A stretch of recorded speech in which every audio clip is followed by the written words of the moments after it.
As MLGW crews work around the clock to get Memphians power restored, some organizations are sounding off about what needs to be done to address infrastructure problems in the future. Avery Braxton joins us in the studio with their thoughts. Avery? Yeah, that's right, Richard. Organizations emphasize proactivity, while another wants MLGW to reassess their power relationship.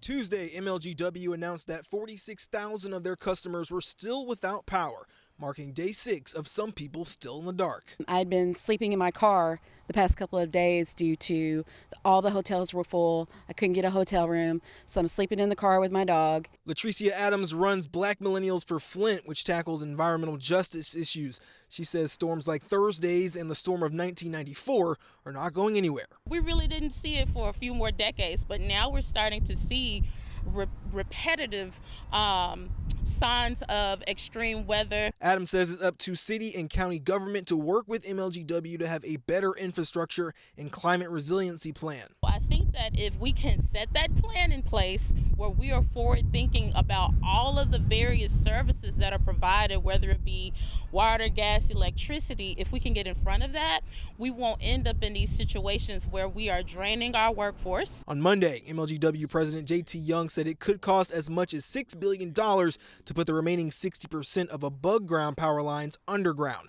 Jim Gilliland of $450 million for Memphis thinks potential savings could come from a new power relationship away from the Tennessee Valley Authority. That is what significant evidence around a potential RFP for wholesale energy suggests. He says other power companies could offer up solutions and wants MLGW to keep their minds open when reviewing bids from companies that want to give power to Memphis. There were fixed limits on what ideas and technology could be introduced for generation, which limits technological innovation.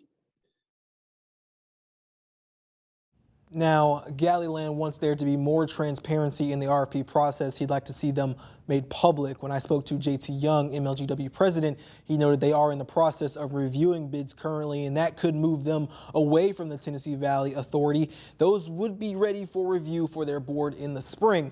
And he also noted that underground lines may not be a perfect answer because on top of the cost, underground lines also do not last as long as their above ground counterparts. In the studio, I'm Avery Braxton reporting.